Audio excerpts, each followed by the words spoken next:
Oh, good, that picture's so old. Welcoming on to Big Drive Energy, we have none other than the Marc Moser wearing a Spring Valley cap the day before a motherfucking Stanley Cup final game, 20 minutes from on the road. From us, we appreciate you joining us, man. Thanks for taking the time out of your day to join us. We're going to talk a little golf, a little Avalanche, but we really do appreciate you hopping on. What's up, dudes? Here's the thing, man. I know you guys. Who sets this up? Who's the brains behind this whole thing? All the cool stuff, all the technology. Because it's not you. Is it Heavy K? Is that who's behind it? Who's behind it? You know, we've got a great team behind us, brother. Yeah. We are just content. We're just content is all. As you We can have see, I hardly can set up a fucking camera here. So Dude, yeah, I am. poor Mitch is I'm. like, do I look good, guys? Am I look? Because I can see me. Oh my god. Yeah, he's messaging me like 2 minutes before this, like, how do I get this link onto my computer so that I can do this on my computer, or am I just doing this on my phone? It was in Slack, asshole. I think I'm of the generation like I don't use a computer just because I use my phone now. Like I'm past that. Honestly, I think everybody's like that now, man. Everybody, the technology today is seriously, it's so unbelievable. You guys could have a remote studio in Iceland right now, and it would sound like you're right in town. It's pretty crazy, boys. But yeah, I got a rep, of course, Spring Valley. I bought this one, of course I did. I got this one. You're the I like man. that. Yeah, it's looking good, but it's good to be with you guys, man. This is a big deal. We're getting on the verge of tomorrow night of game one, and it's been 21 years since we've been in this position. You guys were so young, you probably don't even remember what it was like or how that whole run went. And I was talking to NHL Network today, and they said, "How's what's the fan base like?" I'm like, "Well, people are going insane." And I said, "The cool part about it is you have a whole new wave of Avalanche fans that either they were too young or whatever it may be, but they never got to experience a run. Now that they're adults, young adults, whatever. Just got married, like dude. And so now it's a whole new generation. It's really cool, man. People are pumped up for this thing. Yeah, I think one of the really cool parts about this fan base is we had a 48-point season 5, 6 years ago, 7 years ago, whatever that was. And I think that I've been going to Avs games. That was actually, ironically, the first season I started going consistently was that season. And stadium wasn't as full, but still pretty full. And like you said, there's a whole group of Avs fans out there that were 20 years old in 2021, or excuse me, 2001. And now they're 40 and they're getting to enjoy this cup run all over again. And then there's a group of people that were born in, from 90 to 95, 96, 2000 that were not even, not able to I was 3 years old when they won their first cup, and I don't remember it at all, but now I'm getting to be in the middle of this run. And it was like, it's still a storied franchise coming over from Montreal, coming to here, and being new to Colorado, winning right away, and now taking that roller coaster back up to the top. Yeah, there's nothing like it, dudes. And you guys are big sports fans. I mean, you've seen Super Bowl championships. You guys were old enough to remember the run to the World Series for the Rocks. How cool that was. And certainly the Nuggets. They've had some chances. They've been in the West Final. I think they're going to get there eventually again. You got a two-time defending NBA champion. You're not gonna not make moves to try to get there with. I mean, not NBA champion. Listen to me, MVP. You're not going to not make moves to try to get there with that guy. But it's just there's nothing like running for the Stanley Cup, dudes. There's just nothing like it. I mean, you guys are big-time hockey fans. To see you at the rink, getting your swerve on. Spano hooked you up. I know how it goes. It's all good. I'm just saying that you guys have been there every step of the way. So yeah, let's enjoy this thing. Let's go, man. Absolutely. Real quick, does Spencer look like Mike Smith right now? I think he kind of looks like Mike. Dude, Mike Smith. By the way, Mike Smith believe it or not, he's a good dude. He's one of those. Believe it or not. Maybe he's the last of the kind of crazy goalies. I don't know. last of the guys who just kind of snap and lose a little bit. But man, Spencer doesn't look like that. He looks like Oh God, here we go. I don't. I got to think about it, dude, because I've been looking at your look. I don't know what you're going for. I mean, you going for the guy? Are you going for the guy that comes out from underneath the bridge on number 4? I mean, what are you looking for, bro? What's your... Well, I said Mike Smith looked like a troll, and Spencer. I don't know if it's the light or I hate to talk shit, Spencer, but you look with a little bit like a troll right now. You look weird. Well, you know, this is all I've got for a beard. I've been putting. I know, but so are you doing it for the playoffs? Did your beautiful new wife say, "Oh yeah, please grow the ugliest beard a man can grow"? Because that's really hot for me, man. I really like that, dude. This is all I got, and I haven't shaved since the playoffs started. Down here, at least, I've trimmed, I've cleaned up. I've gotten some clean on the sides here. It myself. Have you washed your hair since the playoffs began? Because it doesn't. Look at this. It doesn't look like it, man. This is like 2 days. I'm going on like a day and a half. It'll be dreadlocks. It'll be dreadlocks by late June, man. Spencer's outing his personal hygiene here. It's all right. It's all right. Those early mornings get you. You can't wash your hair every single day when you got hair like this. You can't. No, it takes time, dude. And sometimes I wake up late and I'm running late. That's what happens. Okay, so Moj, real quick, where do you think this ranks? How long have you lived in Denver for? So I moved here from Cali for a job in 96. 96? Okay, so I've been here 26 years, yeah. Okay, so where do you think this ranks among all time? So if the Avs finish this run and they hoist the cup, where do you think this team ranks among all-time Denver teams across the major 4 sports? Oh, dude, that's hard. Those first 2 Avs teams are so damn good. There's so many Hall of Famers. How many Hall of Famers are going to come out of this Avs team? I don't know. I was going to say, because, look how stacked they are now. We've got maybe 4 or 5 future Hall of Famers on Maybe, yeah, maybe. You think about it. I mean, I'd put Hayduk in the Hall of Fame personally. I would. With Joe, Peter, Rob Blake, Ray Bork, of course, Patrick Waugh, Adam Foote's an all-timer, Hedgie should be there. They had some other really big-time studs. Val Kamensky and some super duper glue guys.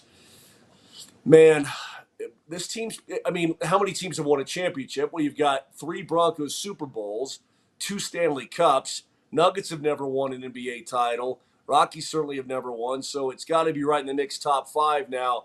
I was there for those Broncos, the first 2 Super Bowl runs too, right? Yeah. Covering the team and doing all that.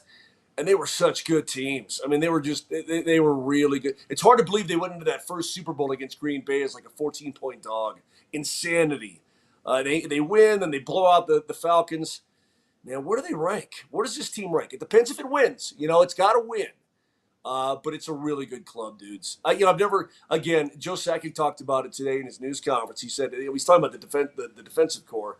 He goes, but it's the best D since 01. We've got that now, and they had Blake and Bork and Foote, and Schooley was back there, and they had a bunch of studs. They got all that for sure. Well, I think one of the most rewarding things if this team does win a cup is, you did have this a little bit with the Broncos where they finally got over the hump. Like Elway had been to a couple Super Bowls. They'd gotten absolutely embarrassed. Shouldn't have even been in those games. Right. And now you've got 3 years in a row of losing in the second round. The first year was an overachievement of that team. That was not expected, beating a Calgary team that you just didn't really expect to beat. And then you kind of get to the second round. You're like, hey, we're great. The next year you take the next step and you're kind of a cup favorite. You get to the second round. You're expected to win there and you lose. And then last year you were a cup favorite all year. You get pushed around in the second round and everybody said, is this team tough enough? And as much as that hurt last year, I love to now, granted the Stanley Cup's not over yet, but it's going to be even more fulfilling watching the McKinnon interview from the end of last year, just how much this team has worked. Joe has done an incredible job of putting this team together. I mean, when the entire third and fourth line are putting out the numbers they're putting out, you got game winners from guys that weren't Avs last year. And then you've got a great atop line. You've got a new goalie that they brought in, and they've got a goalie that's been here for a while in 39 that's been solid too. I just think top to bottom, the construction of the team and the fact that it's done by a Hall of Famer that also won you a cup is just like peak for me. It's cool, dude. Isn't it cool? And don't forget, man, people were questioning whether Sakic was even cut out for the role. People were going, hey, man, and they weren't winning early on, and they but the thing is, Joe knows what winning hockey was like, and he knows what it looks like to build a team that can win. It's just in today's salary cap area, it's more difficult than it ever has been, and so you've got to build, and you've got to take this piece, and you've got to take that ingredient. And let me fix my camera here a little bit, boys, so I can get a little bit better look at you. You don't want that. Let's see if this will be better. You don't want to see us. I think, is that better? Yeah. You look great. I think Allie will tell us if that looks good or not. She's the king of all this. No, but there was a time when people were questioning whether Joe was even up for the job, right? And then they have the 48-point season after Patrick left, and is Jared right for the job? And should they gas Jared? And Joe said, listen, man, no. He's like, I've been through this. I went through this in Quebec. I went through this when we were a young team, and we had a lot of points in the regular season, and we get to the postseason, we just couldn't do it. He goes, but I know what it looks like when it starts to come together. I know the kind of guys you have to have. And so he said, look, we're going to draft and develop. We're going to do it the right way, in the long haul way, the long sustainability way. And that's what he did. He already had super good dudes. I mean, he already had Gabe. EJ was already here. He already had Nate and Miko. So you've got some real solid, listen to me, friggin' star pieces, right? You know what I mean? You've already got some great, the core is already there. Now, okay, what needs to go with the core? So then you just start adding it in over time, and he's done an awesome job. And it's, again, people, that back to that 48-point season, people ask me all the time, man, hey, what's it like to go through a 48-point season? I'm like, man, you can't even, I'm just a broadcaster. I'm just doing the games. I'm not playing. I don't have to be this guy or that guy or whatever. What's it like? And I'm like, you can't know until you're in one. And you're like, it's not fun. It's a miserable experience, and nobody ever wants to go there again. And knock on your wood, boys. Let's hope it never happens again, ever, for the rest of time, man. I'm not talking about anytime soon. From now until the end of time. So I've got a question. I was talking to a buddy, and tell me what you think, if this is even possible or not. But what do you think this team would look like if we would have gotten rid of Gabe Landeskog and kept Ryan O'Reilly versus the opposite? I thought about that today, and I was like, because Gabe is just the heart of Denver. Like, yeah. he's the best captain ever, but O'Reilly feels like he's been that for St. Louis. So are they kind of like the same kind of guy, or what do you think? I like the fact. I like Ryan O'Reilly. I like the factor. I like him. Damn it, Mitch. When it went down the way it went down, I was really disappointed, because he basically, inside of a structure of a team, it has to be structured correctly, and they were all young dudes, and he wanted money, and he wanted his money now. Yeah. And so it started with the lockout, obviously. Then he goes to Russia, and he wants the big deal, the big payday, and he stays in Russia for a while. Then the league starts again, and then he comes back, and the Flames sign him to that big deal. Now the Avs ended up matching it, right? And then he wants another big deal, and you're like, dude, it felt like there was no earning it. It felt like, hey, this is what I'm worth on the open market right now, even though he wasn't free. Man, if you're free, go get free. That's cool. But he wasn't free, and there was no. It was just I'm worth this, and this is what I want right now. And you're like, dude, it's like a guy coming into the league, and then all of a sudden, he goes from making 700 G's and demanding, 6-7 mil a year, whatever it was. You're like, I understand your point. You got to get while you get and while you can. And he's a terrific player. He's a good leader. But I think he went about the wrong way. That's my opinion. And look, man, he flamed out in Buffalo. They ended up trading him right to St. Louis. Then he wins the Stanley Cup. So, dude eventually got what he wanted.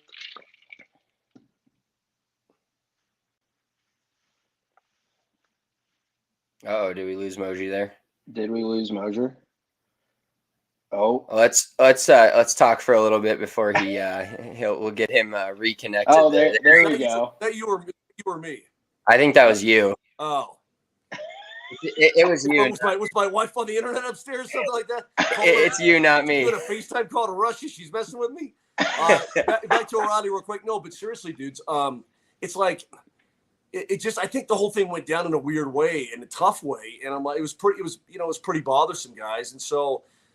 He got his. I mean, he won a Stanley Cup with St. Louis. But let me tell you about your dude now. Let me tell you about Gabe. Of course, I've known him since he came in as just a baby. And when you're a captain that young, you still don't know everything about the league. It can be tough. But he was a captain at 19, right? Or was it?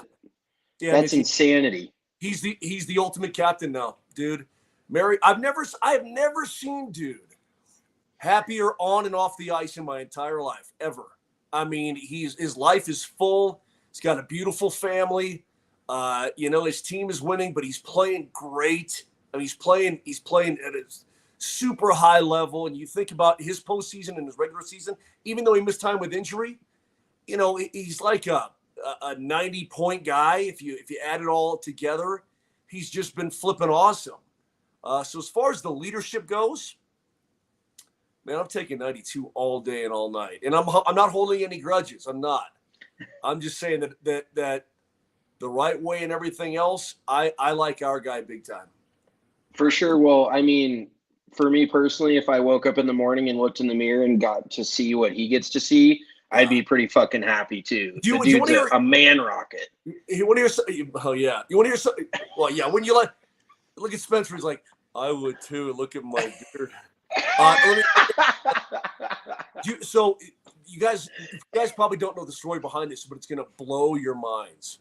Ooh, story time. So when O'Reilly comes back from Russia, and I can tell you this, the Calgary Flames did not know this.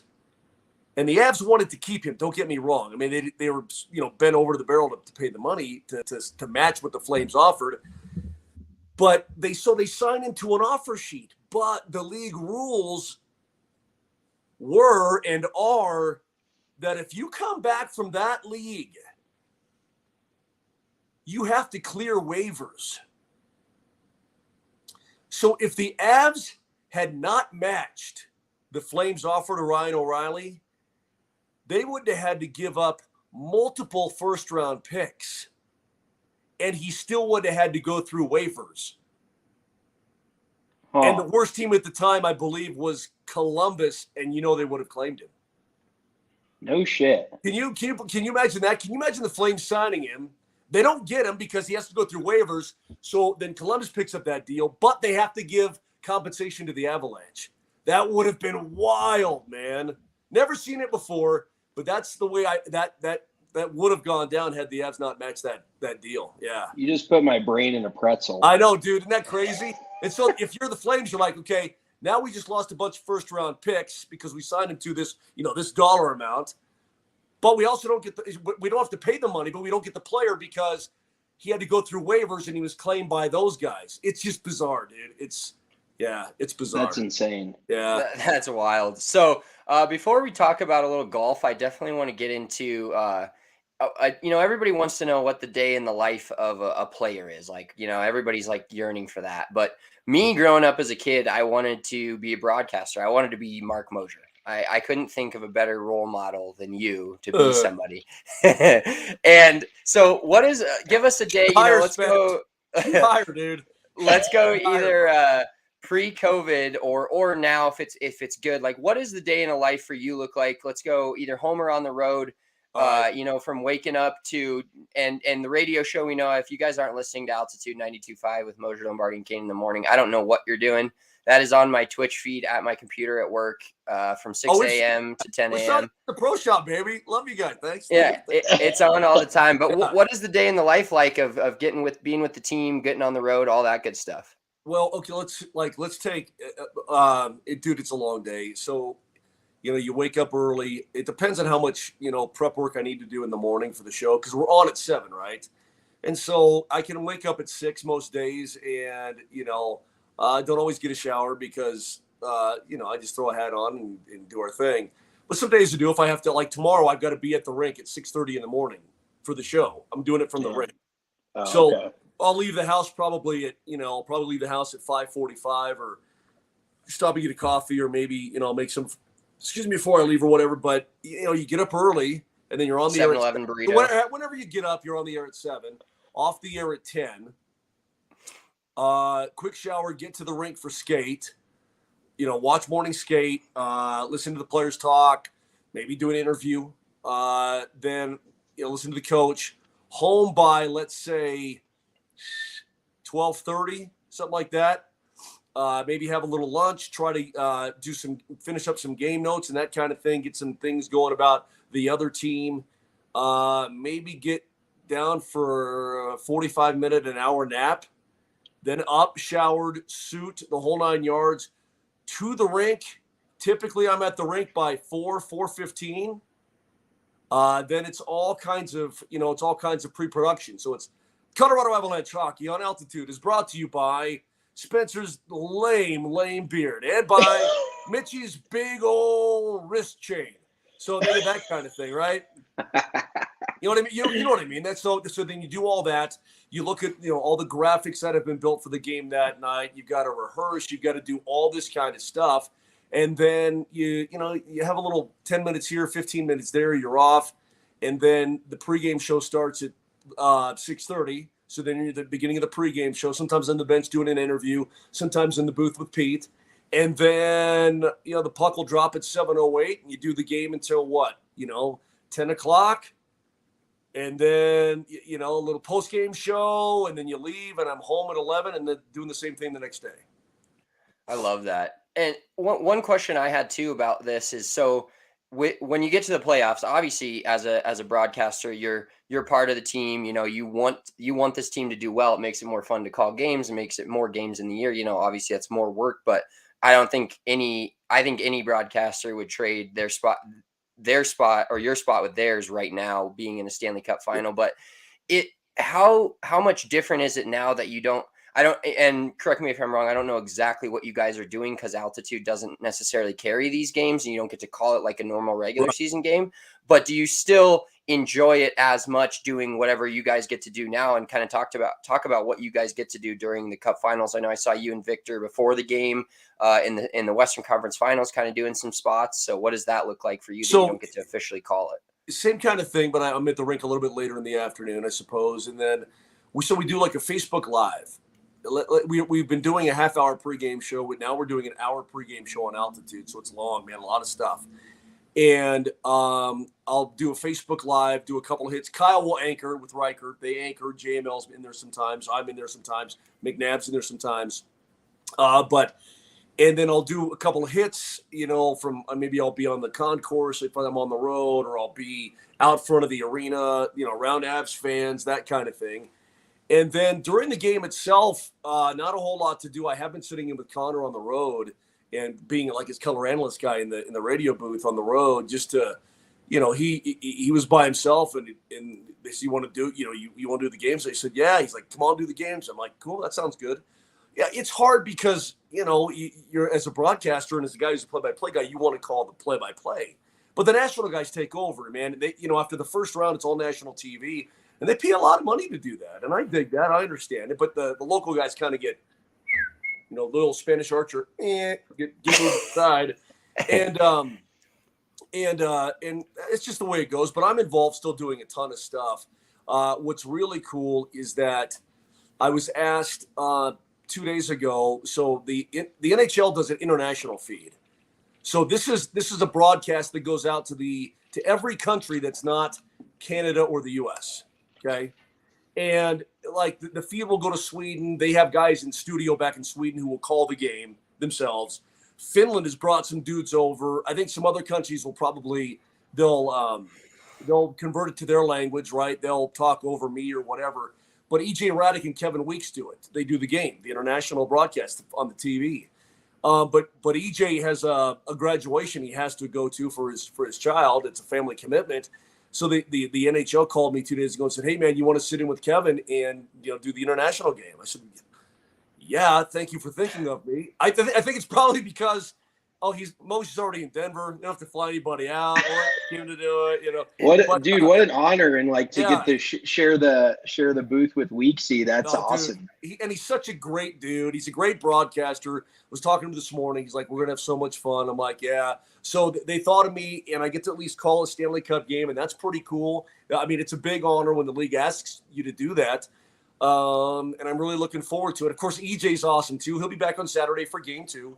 But it's an opportunity for me to call a Stanley Cup final game tomorrow night. So that's a really awesome thing. So I'll be involved that way, dudes. And then when I travel, you know, same kind of stuff, doing interviews, you know, doing a ton of social media hits for Altitude and for, you know, Altitude 92.5, you know, both the TV and the radio accounts. And, you know, we'll be Johnny in the Spot, but doing the pregame shows and the Facebook Lives and the postgame shows. We'll be doing all of it. I mean, Kyle Keefe's going to be going on the road in the final too. So, you know, we're going to be everywhere doing everything. And it's like we're like pigs in slop. We love to be at the rink, man. You guys know you love to be at the rink. I mean, you guys have bad days at the course sometimes, but it's still fun to go to the course and look out and just watch the sprinklers, you know, turn some water onto the grass and chill out, right? No, have a coldie and chill, right?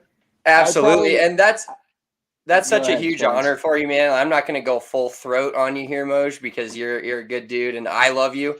But Colorado is truly lucky to have you as our broadcaster. You and Connor are a phenomenal team between radio and TV. So it's not don't sell yourself short there. It's not just because you're out in Denver. You're a fucking phenomenal at what you do. So there's a reason they asked you to do that. Yeah, but listen, when the dude's there, when they're going, oh crap, yeah, EJ's got his kid's graduation. All right, do you want to fly Steven from New York?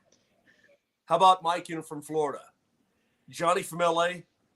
No, Moses there. It won't cost us a damn thing. You don't know. I'm thinking, but you know, I mean, it's probably part of it. But if they thought I stunk, they wouldn't ask. Because it's really cool. It's really nice of them, man. It's a chance to go out to an international audience. So, dudes, why don't you get on a plane? I'll tell you when the show's over here. Book a ride out to London, and you guys can be in a pub tomorrow night or early in the morning watching the game with me on it. How about that? You want to PJ us? I know you got connections.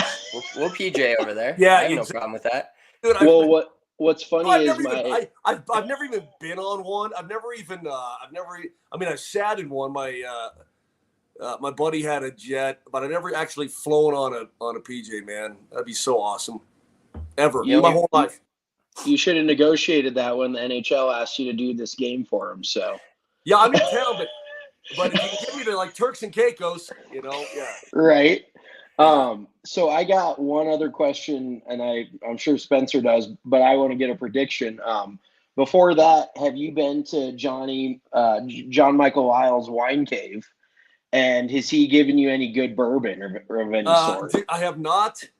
Although my buddy Nick Gismondi from the Kraken came over a couple of weeks ago. He stopped by and he brought some Weller Blue, dude, like super duper good whiskey. So I had to show Johnny Lyles. He's like, oh, that's good. He's got the no, Johnny's got the Pappy, which is hard to get. But I haven't been up there, no, because I never, ever get to the mountains anymore. Doesn't that sound weird? I mean, I just never do. I mean, all through COVID and everything, things kind of shut down. Summit County did. And then I will get to it. I'll put it this way. I will get there, I'm sure. The Avs alumni has a big tournament in Vail every September, and I couldn't go last year. And he hasn't even been up there that long. So I'll probably get there in September and try to raid that son of a gun. But that Pappy 15 is off the hook, dude. I'm not gonna toot my own horn, but I have had the Pappy 15. Have you really? Come on, man. I've had a couple of. I've been lucky enough to try a couple of good bourbons, and good scotches, but apparently piggybacking off that, what I didn't know is John Michael Lyles was on Spittin' Chicklets, and he said that Kroenke owns Screaming Eagle wine.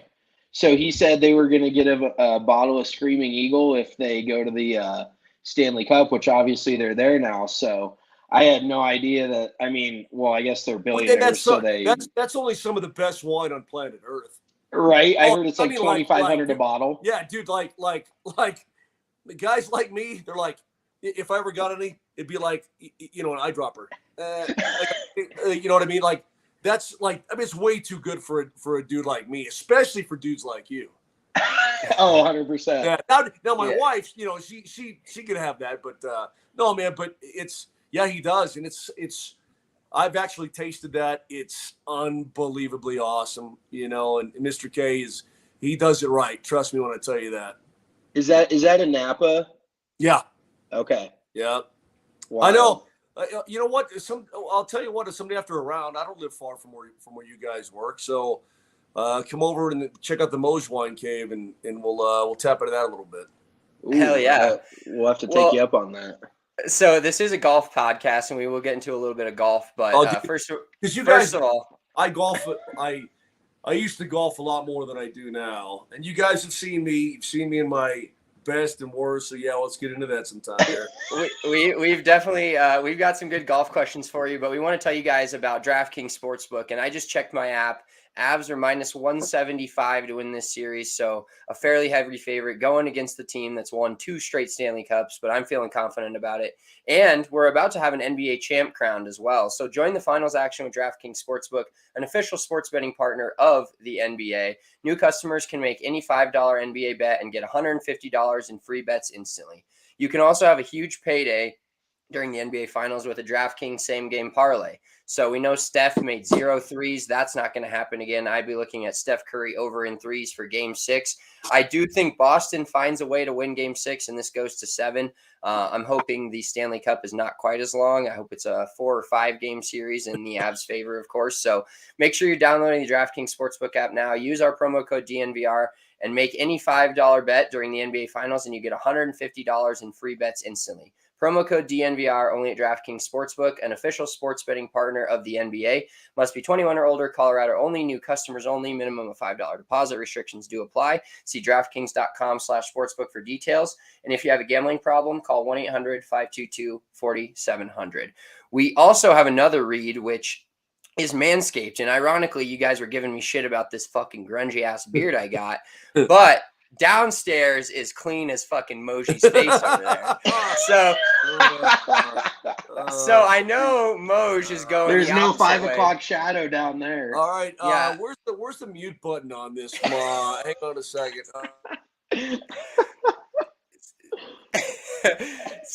So we actually had Alex Singleton on, Broncos linebacker, last week, and he was talking about Manscaped, and he said he was so trustworthy in the Lawnmower 4.0 and the trimmer that he let his girlfriend shave his you-know-what for him, shave his area. I would not let my wife do that. I trust her to clean my ears up and clean my beard up. She did that the other day, but I'm the only one that's going down there with the Lawnmower 4.0. Looks like you might need a little bit of upper lawn mowing before. Let me tell you something. Like right here, do you guys like the older I get, like these are getting like you gotta fix these all the time. Dude, my wife picks at these all the fucking time with the tweezers, man. She lays me down and is just picking at my eyebrows. Just zip them with the tool. You're fine, dude.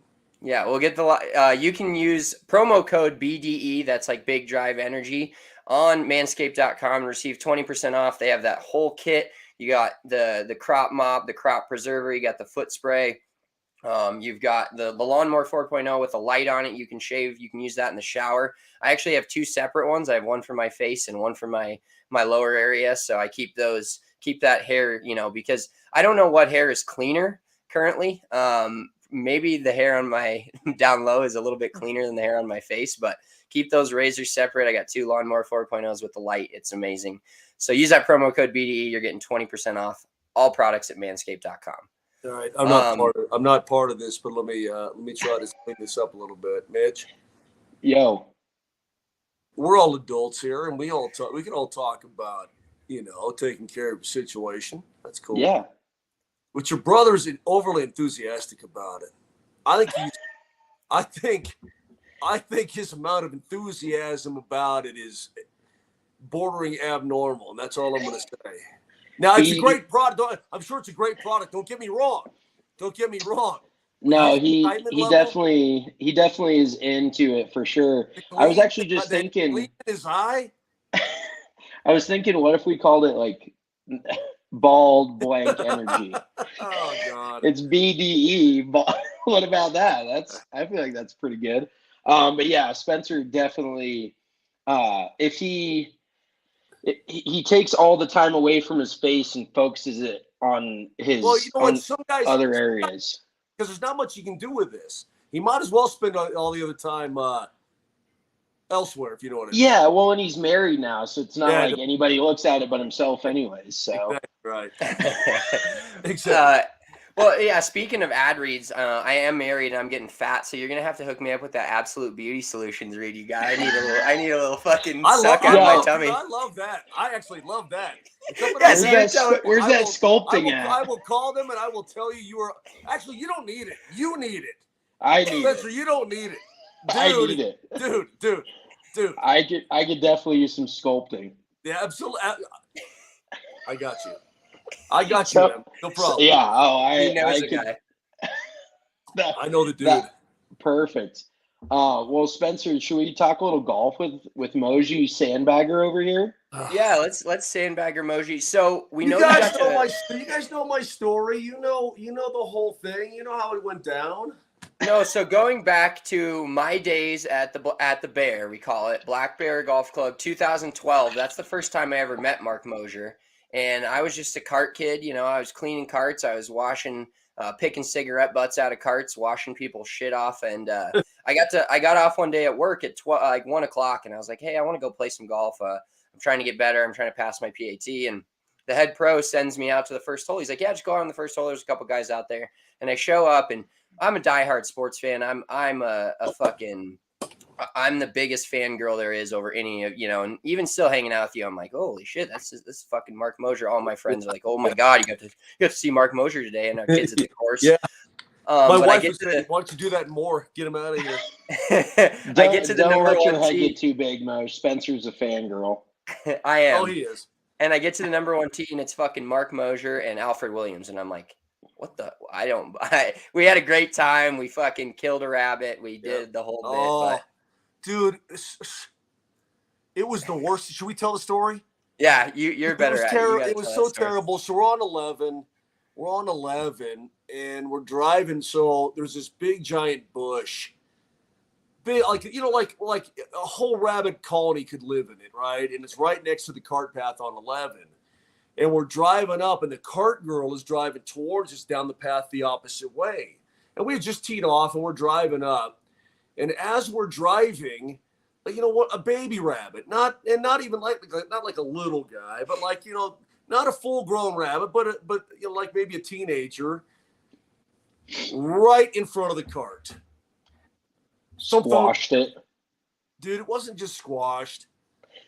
Man, it was a rabbit explosion.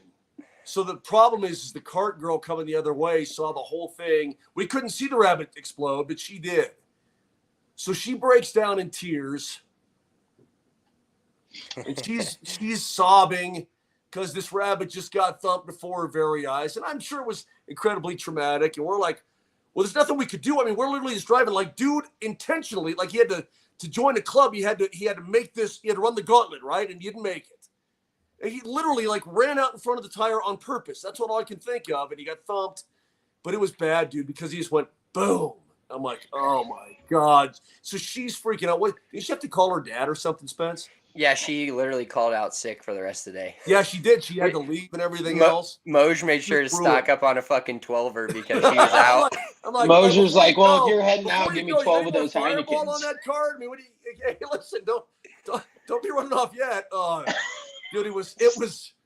Yeah, that was my first soiree into it with Spence a decade ago, man. We thumped a rabbit together, not on purpose though. We don't hurt animals on purpose. But dude, you got to admit it. Dude just ran right out, did he not? Yeah, we're not going to stop. We can't just stop the cart and throw both of us out just for that. I wish we could clip that. I wish we could clip that audio. Me and Spence thumped a rabbit. What the fuck? You did, dude. We just nailed it. We just nailed that poor guy. Rabbit thumpers. Holy man, he just got. I felt so bad. I mean, I felt bad for her. I felt bad for him especially. Dude, well, he didn't feel bad, so he's gone to to the great rabbit hole in the sky. Oh man, it was tough, dude. Anyway, let's talk about some golf.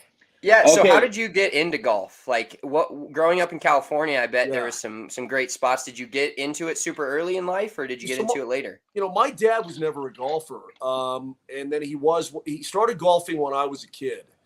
And then he got me into it. I was probably, I don't know, I want to say like 6th grade, something like that is when I started first hitting balls. And he had a buddy who was like a scratch. And so that guy gave me a couple lessons. And this guy, he's one of those guys when he hits the drive, it does that slow rise, one of those beautiful, and just rises into the sunset, that kind of thing. Really good player. And so I started then, played baseball in high school. And then I switched over. I love the game so much. I played golf in high school as well. And I was always like 6th guy on the team. I'm scratching, I'm probably shooting 40. I'm always like the last guy.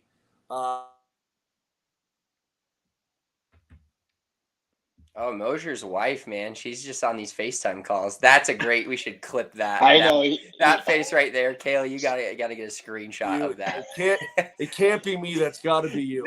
It's got to be Brandon. He's got to be messing with something. I don't know what it is. So anyway, so I played the last couple years in high school, and I love the game, man. And I just always liked it. My dad belonged to a place.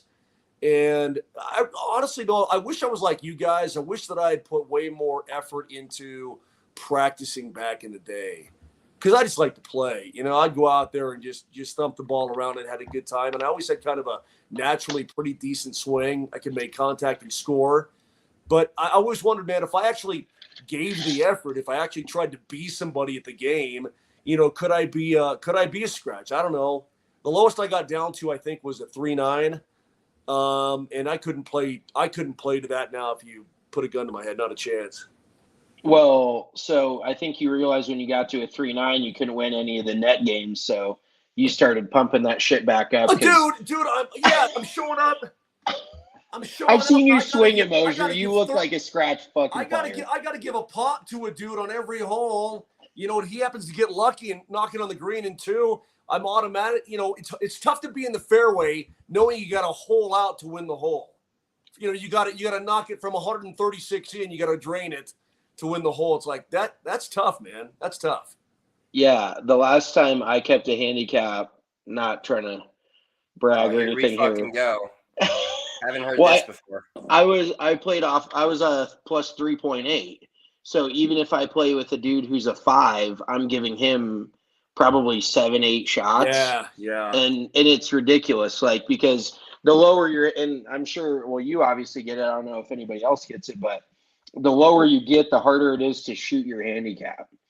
Yeah. It becomes more challenging. So it becomes and I mean, we even have guys at Spring Valley that purposely sandbag it because they know, you can't win anything net, and then you're giving guys too many shots. It's a bloodbath. If you're like a 12 seems to be kind of in the, like, if you're a pretty good player but you're a 12, that kind of seems to be the wheelhouse, man. Because if you go low on a day, you can clean up, right? But you're never totally out of it either, because you're a 12 and somebody's always giving you a pop, and then you're like, I can probably play this guy if he's a 6. I might be able to go head to head with him straight up all day long, but I'm getting pops. Those sneaky 12s, right? Did you just describe your own game a pretty good 12? No, dude. No, well, not anymore. No, you know what? So you guys know. So you know the story. So, I got down to like a 3.9 or like 4, like right in there, 4.1, whatever it was. And so officially right now I'm a 6.6. But as you know, last June, almost a year ago, we're not quite there yet, but almost a year ago, we're like 10 days away, I blew my Achilles out, right? Blam. And so I'll show you. His pants are coming down. No, but you see, hold on, you see the scar there? Oh, God. See how ugly that thing is? So it was going bad since the previous November. And I couldn't golf. So I really hadn't golfed at all since, like, let's say September of 2020, before the season began. And then I injured it. Well, actually, 2020. Then I injured it in November. And then it started just going bad the whole time. I'm trying to think when COVID hit. Hell, I don't remember. Anyway, it was like March of 2020. Oh, yeah, it was. Yeah, okay. Then September 2020. That was fine. But we're still in COVID. Couldn't golf all through that spring, and then it blew last summer. So, man, I've played probably 10 rounds in almost 2 years. Yeah. Do you appreciate it much more now? I'm a 6'6", but we'll come out for the member guest or the member, I should say. Man, I'm a 6'6". There's no, and I've posted a couple, but there's no way I'll be down in time. So I'm gonna be, just doing my best to try to hang with the crowd, man. It's tough. It's super. You guys know it's super tough. Listen to me whine about it. Do you appreciate the game more though now, or is it still just as frustrating because you know where you were and you want to get back there so bad? Spencer, I don't take it seriously. I like to score, but like if I have a bad hole, I'm like, what a joke. Oh, that was a terrible shot. I'm not club throwing or anything like that. No, but I'd like to be better because I think I can be better. That's what's so frustrating too. You come out like out Spring Valley in a stiff wind, and you rattle off a bunch of. What was that round I had a couple of weeks ago with the Bear? I had like 5 birdies and 3 doubles in that round. I played pretty damn good. I was striping it. And then the stiff wind, you bang one into the woods, you got to drop and so on. But if you're making 5 birdies in a round, you're like, you're playing pretty good. Now, okay, just eliminate the doubles. Well, a guy like me can't do that. But if you're making 5 birdies in a round, you got to think, man, if I just pull my head out, I can probably score pretty decent, And it just never happens.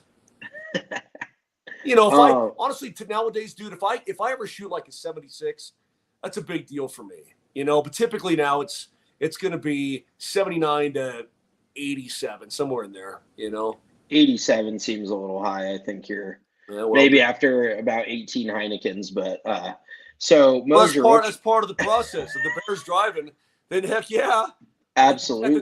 At the turn, I'm going in to see what's her face, the gal, little Maker's Mark, little Heine. Let's go. Yeah.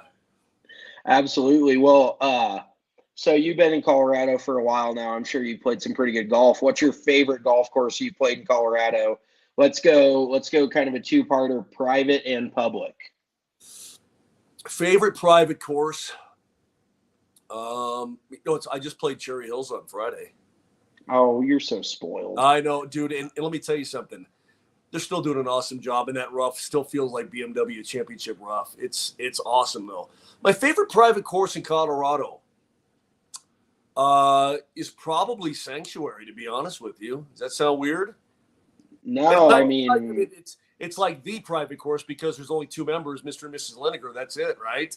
And it's for charity and that kind of thing. But I've had the fortune to play out there an awful lot, via tournaments or being invited, and I love Sanctuary, man. I love the beauty of that course. I love the seclusion of it all. I love all of that. I think it's killer. We're playing there next Wednesday, actually. Oh yeah, yeah. In a charity event. So, and it'll be my first time out. Mitch played in the same event last year. But yeah, I've heard. I heard a little birdie tell us that you were with Bedsy on Friday. Saturday. Yeah. Saturday. Okay. Yeah. He hits it pretty good. He used to be a lot worse golfer, and he's taking some lessons. He can bang it around now. He can score pretty well, and he's a big fella, as you know, so he can hit some pretty good shots. Favorite public course. I'm just gonna be crazy. Where I've scored the best in my life consistently, and I'm talking rounds of like 72, 73, that kind of thing, is Green Valley Ranch. Really? Yeah. I've played. I've scored well at your place. One of my all-time best rounds is at your place too. But for some reason, I don't know why, man. But GVR, just something about that course. I don't know if it fits my game, or you play there good one time and you feel like, oh, I can play this course well. I don't know, dudes. I have no idea, but I don't know if it's my favorite. It's not. It's Green Valley, but if if I want to score, it's a fun place for me to play. That's one of the things we've always talked about on the podcast is like, you may love a course that's not that great, but if you play well there, it's immediately like vaults up to one of your favorites. Like you just seem to hit the ball in the right spot all the time. And you're just like, oh, I fucking love this place. But there's also courses that for some reason you can't score on. And I'm like, I hate this course. And I'm not even thinking about one here, but there's one by the Bears' old house in Auburn, California. What's the name of that joint? I think it's called the Ridge, actually. Not our Ridge, but the Ridge back there. And it's not that hard of a course, I don't think. It's sort of in the mountains and a little, the foothills, and It's a cool course. It's a beautiful course. But damn it, if I cannot score there, dude. Like I can turn a 4 into a 6 like that, and then you'll walk off the green going, I don't know what the hell just happened. I don't know what. I mean, I'm sitting in the middle of the fairway, a $130 out, and now I'm walking away with. I had knocked in a 6-footer for 6, going, what the. I hate this. You guys know the feeling. You know what I'm talking about. And it's not even that bad of a course. It's not horrible. It's not super duper hard, but I just can't score there at all. And that torques me off big time, man. Torques me off. Yeah, so one topic in golf that we haven't actually touched on too much, we won't get too deep into it, but just want to get your initial thoughts. Did you watch at all any of the Live Tour this last weekend? And what do you think it presents an issue to the PGA Tour? We talk about the PGA Tour a lot. Of course, we had one of maybe the best PGA Tour events in a long time as far as a stacked leaderboard at the RBC Canadian Open, and we got the US Open coming up. But did you catch any Live golf, and what do you think about the whole entire situation? I only caught the highlights, and I thought that the way they presented it visually looked pretty cool. The way they have the leaderboard on the side and all that kind of thing, dudes. I don't know if it presents a long-term threat against the PGA Tour, but here's what I do know, that money will talk, and money will always talk. And I look at some of the guys who, like outside DeChambeau, who could still make a mid here. Phil's not going to make that, at least golfing, he's not going to make that kind of money anymore. And probably not that kind of endorsement money. He's over 50. If they're going to pay him 200, DJ, I mean, he's won majors and he's won 25 tournament or whatever he's won on tour. But is he on the backside of his career? I don't know. I mean, but if they're offering him he's made on the course, he's made $75 million in his career, and they're offering him a $125 right now. I mean, money's going to talk, man. And I don't know if it's a long-term threat. I think, I'll tell you this, dudes, this is my feel. I bet there are guys on tour right now who are looking at it and saying, man, let's take Taylor Gooch, for example. How long would it take him on the tour to make what he's going to make in 8 tournaments playing in the LIV? A shitload. Yeah. Probably a 20-year career with a couple majors. And I think there are dudes on tour who are going, look, I'm no spring chicken. And I'm looking at even like a Ricky Fowler. And, he hasn't been in contention for a while, even though he's a big name, has endorsements and all that. But, we're not talking big money. If they threw $50 million at Ricky Fowler to go play that tour, I mean, you think he'd go? Absolutely. Because all of a sudden, playing in the Shell Houston Open, and finishing 26th and winning, 110 G's or not even that maybe, all of a sudden the worst guy on the LIV's winning a $140. You're like, wow, why am I beating my brains out here? But a lot comes with the PGA Tour, a lot of credibility. And then it's, it's where the money comes from. And that's a whole ugly thing I don't want to get into because, those, as Pete or as Phil said, they're scary people and all that. But I don't know, man. The fact that those big names and the fact that a DeChambeau and a DJ jumped tells me a lot of guys could jump.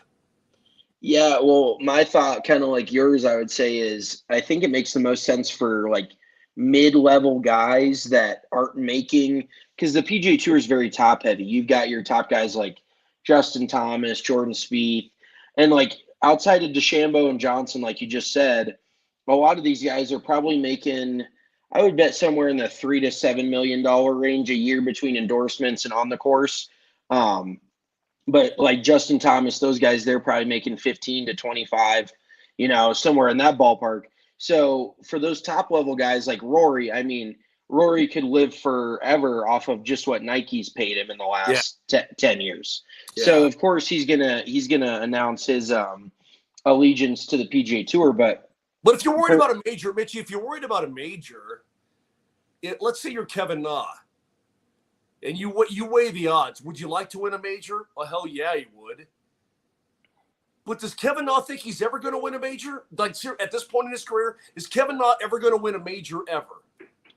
I really don't think he will. Right. I Then mean, what is then why not take the, he's thinking to him, I'm thinking for Kevin now here, then why not take the bread? I'm not going to win a major anyway. And if I can't play in them, what do I'm not going to win anyway. I don't know. I don't know oh, that it's I can make very that like a jump. I don't know that I generational can make the wealth jump. thing. I don't know that. I don't know. I mean, is how much is their reputation going to take a hit? It's a big deal.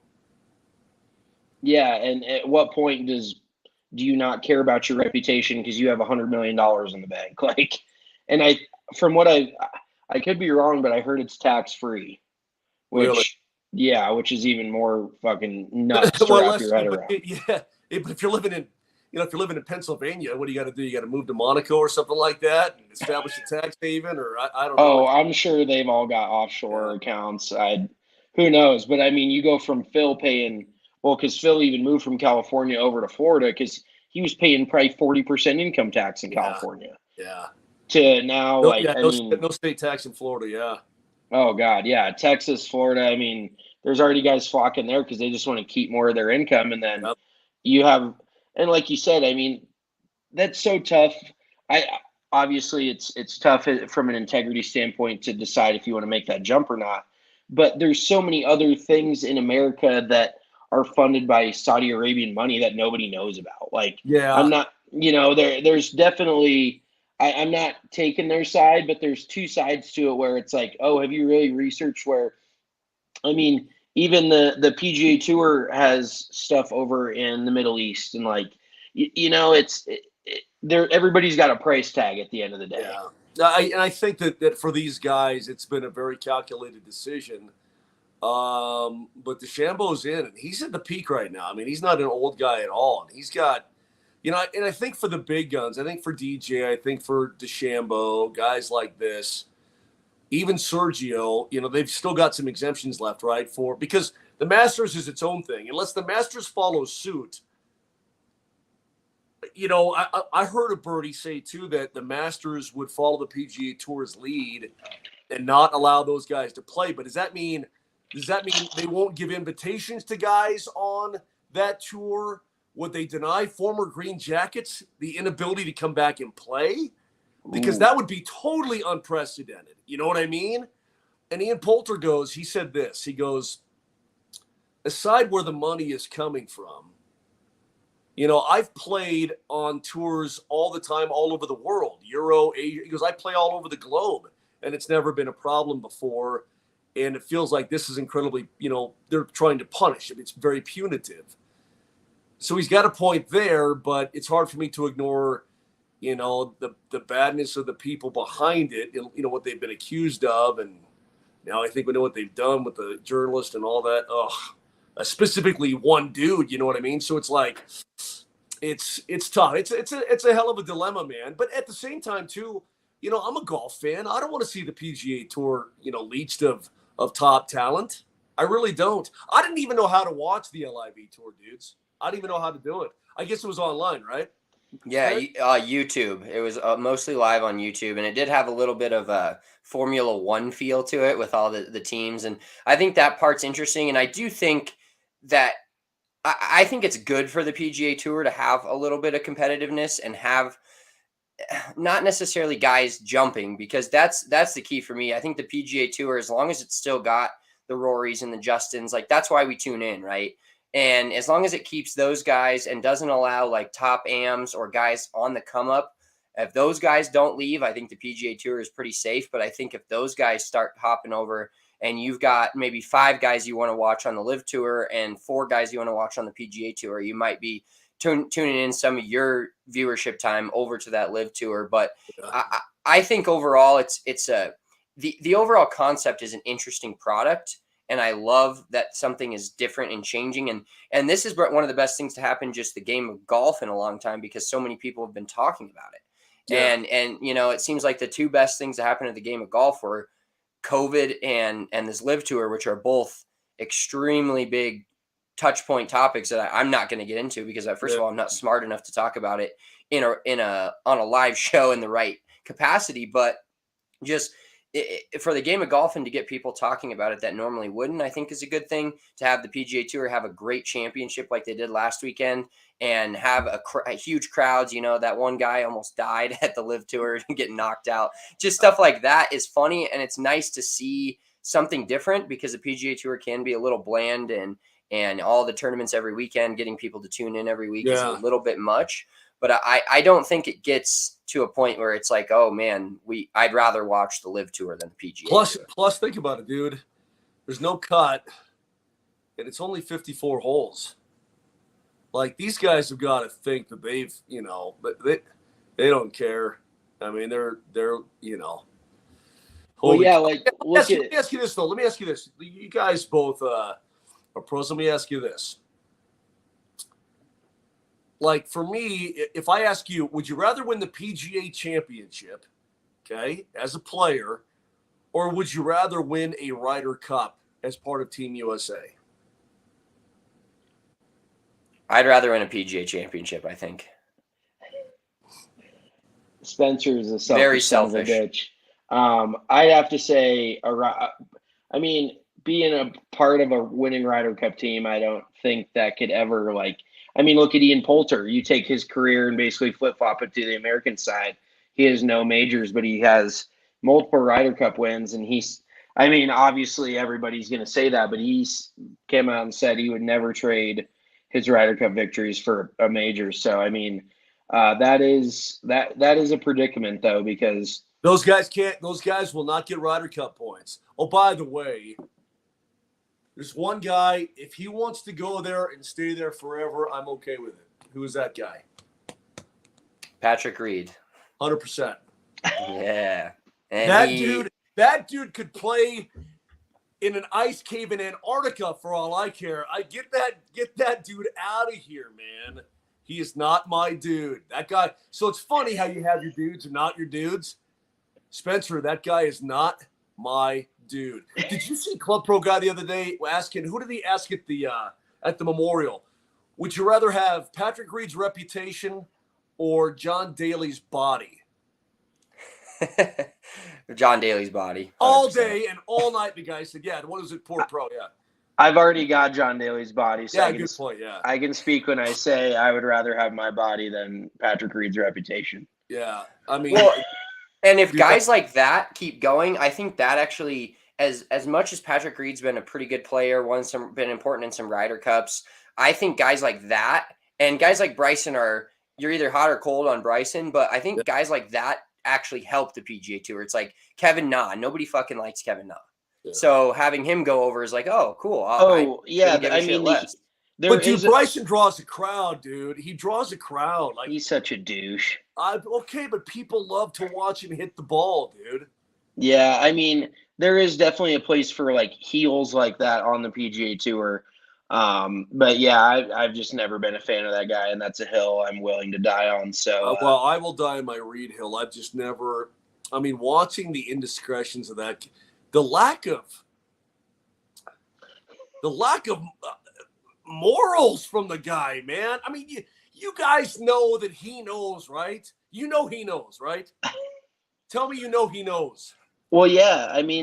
Where do you think taking Saudi Arabian blood money ranks on his list of moral wrongdoings overall in the game of golf? Dude, when you watch him, when they see the wedge scoop the sand away, and scoop the sand, you're like, dude, you're a pro. You're a Masters champion. You have won multiple tournaments. You know what you're doing. You know. 100%. I actually want to see a documentary on the guy. Hopefully when his career's over, possibly. Did we? Oh, okay. I thought we lost Moj for a second. I think a documentary of him on Netflix in 20 years would be fire. I'm sure there's a lot of his side of the story. He got accused of cheating in college. He was stealing. And then I definitely am not a fan of the dude, but I just want to hear his side of things because I'd love to hear it too. You know what? And let me tell you something, man. I don't like dude because I think dude Dude knows. Dude But has to know. let me tell you, man, he's a hell of a player. I can't deny that the guy, everything that he's allegedly done and so on and so forth, and the alleged cheating and all this kind of thing, all of this stuff, the guy still won. I mean, he still put the ball in the hole, period, end of story. So as much of a dillweed as I think that guy probably is or could be, because I've never met him in my entire life. You know, it's probably a fascinating watch, dudes. You know what? Honestly, if they ever did and got all of his college teammates and interviewed them and fellow PGA Tour pros, and that would be something that I know I would absolutely watch it. Absolutely. Because it's not like he's not a fascinating guy. He's just not a fascinating guy in a good way to me. That's what Absolutely. So before we let you go, and once again, we appreciate your time. We've got a fun little game for you to play. Oh no! And so there's no more perfect person for this game and these choices. So Kale, if we could get the graphic up, we're gonna play rank these cups. All right. And so you're gonna rank them and you're gonna talk about them. So by the way, that picture, oh God, that picture. So. That picture's from it's got to be from 10 years. I look better now than I did then. Did somebody tape your face up in that thing, Moser? Dude, I don't even know. I think Lauren Gardner did my makeup. I don't even want to talk about it, man. It looks like you saw a bear right before this. Dude, I know. It's just horrible. It looked like Regis Philbin. It's just. So we've got 5 cups here. All of them fairly near and dear to your heart. We've got the Stanley Cup. We've got the Ryder Cup. We've got Gabriel Landeskog's Cup. We've got a Spitter Cup, and we've got the Ball Arena Aluminum Cup full of Coors Light. You got to rank these 1 through 5 and tell us a little bit about each one of them. Number 1 is the Stanley Cup, dudes. And I'll tell you this, the first time I ever saw it in person was a long, long time ago. And when I first saw it in person, it came across the room. And I looked at it and I thought, that is the most shiny, beautiful, gorgeous thing I've ever seen in my entire life. I hope the Bear's not listening. As far as a piece of metal goes. No, it was because when you're on it, and I've touched it. I've done this to it. You know, being at the party in 01, you know, you can drink out of it, you know, guys, you'll drink out of it and all that, you know, unless you've won it, and I'm not a player, so I can't do it. You never lift it above your head, although people have tried.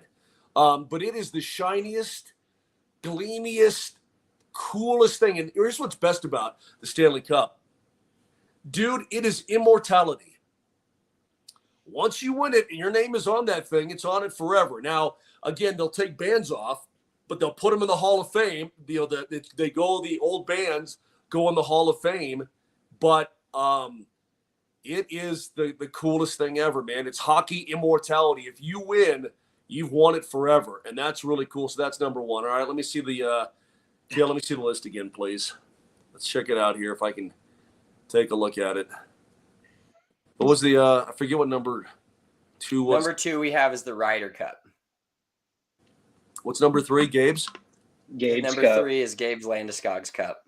All right, let me already do this. Let me put Spit Cup at the bottom because I gotta quit chewing, dudes. I can't keep doing this, man. I can't. You can't be like 70. Hey there, honey. You can't do that, right? I love bumming. You gotta stop too. All right, there we go. I choose ins normally, but I love bumming a wintergreen or something off of you when we're out on the course. All right, so Spit Cup's gonna go at the bottom, and my wife will be happy that I said that. Yeah, that's housekeeping right there at its finest. All right. Are we going near and dear to my heart? Number 2 is going to be Ball Arena Aluminum Cup full of Coors Light's going to go up to number 2. That's right. Love that. Mitchell, show us a little example of that. I know you got show us what you got there, buddy. I've got Tito's and Arnold Palmer in this. By the way, are you supposed to take those away from Ball Arena? Dude, that's the only fucking cups I have. That's literally all I have in my fucking house. They hand these things out like they're candy, bro. I've got like 40 of these. Let me tell you, I've met the people who run Ball Corporation. And this, I get nothing out of this. Okay, number one, they're friggin' awesome people. I mean, they're unbelievable people to talk to. They're super cool. They're super down to earth. Big sports fans. And number two, listening to them talk about like the company and how it's done, I'm like, wow. It's like a personal version of how it's made. It's really cool, man. Like everything they talk about in terms of the recycling and where these things come from and all it's anyway, that's number two for me. Sorry about that. That's just I get nothing out of that. That's not a job thing. That's not anything other than I've had a chance to hang with these people and watch football with these people, and they're great people. Okay. The beers are infinitely colder in one of those Ballerina cups. And Kale, let's change that to Avalanche Amber Ale. Let's give a shout out to our Breckenridge Brewery and our Colorado cool. Avalanche. That sounds good. Well, in all honesty, I've seen Gabe Landeskog's cup. I mean, I've been in the locker room a million times. How big is it? Relatively compared to the other players. Well, the last time I took my tape measure in Spencer, good Lord. It's regular. I'm guessing. I have no idea. Hey, by the way, you guys probably don't remember a former Avalanche player named Matt Hendricks. Do you remember him? That name rings a bell. Yeah, it was years ago. He left the Avs. He got signed by Washington and played for Edmonton. Anyway, when he's playing for the Oilers, he took a shot that dented his cup. Like permanently dented. Dude, I mean like big time dent. Can you imagine that? Talk about rattling your cage. Oh my God. I'd have give me Ryder Cup at 3 and Gabe at 4. How about that? That's fair. Is that fair? Yeah, I'd say that's pretty fair. Spencer, do you have any other questions on our cup ranking here? No, I don't. I think that's a good ranking. I have too seen the Stanley Cup. I love when they bring it to the ice. I think that's a cool little feature. They'll bring it to each arena. Kind of does a little traveling tour. I don't know if that's each year or that was something special a couple years ago. Yeah, that was. But I got to see it. It was kind of on a tour. By the way, the cup was at the rink today. It was at Ballerina today. Well, just fucking keep it here. I was this far from it. Yeah, like this far. Yeah, dude, it's just like someday, 4 inches. when it's not on tour, it's not doing its thing, and that's usually in the wintertime, and that's when we're in Toronto. If you guys could ever get to the Hockey Hall of Fame and go see it, like when it's in its home, hanging out at its home, and they have a replica, like when the real cup is on the road, they have a replica that hangs out in the Hall of Fame. But when the real cup is there doing its thing, man, it's so cool. I mean, and to be able to be around it, like put your arm around it and hold it and all that kind of thing. The Conn Smythe Trophy was there today too. I remember in 2001, I'm drinking a beer and I went and got some food or whatever, and I went and sat at the booth at the place we were at for the big party. And they just sat out at the table, and the Conn Smythe is right there. It's just me and the Conn Smythe just sitting there. I don't know, for like 20 minutes while I'm having a beer and eating something. The Conn Smythe Trophy that's been in the hands of the greatest performers in Stanley Cup playoffs history for all these years, right? Their names were all over it. Just hanging there, piece of wood, wood stacked up, plaques on it and stuff. It's so awesome. So awesome. Yeah, I want to go to Toronto so bad, but after hearing fucking Whitney's story about Pearson Airport, man, holy fuck. Dude, I'll fly to Buffalo or New York or wherever's closest and fucking drive my ass up there. It's luckily we don't have to travel through that kind of mess or anything like that. But that was a poor Ryan. That was a tough story. Okay, so before we let you go, Moj, first of all, thank you so much for your time. You're welcome. Give us a quick. You gotta spend it. Doesn't need to be too extensive, but give us your prediction for the Stanley Cup. Well, I'll tell you this. So here's what you're facing, okay? Here's the daunting task. You're facing the 2-time defending champions who have won in, they've beaten everybody that's been in their way. They've won 11 straight series. They've got the best goalie on planet Earth.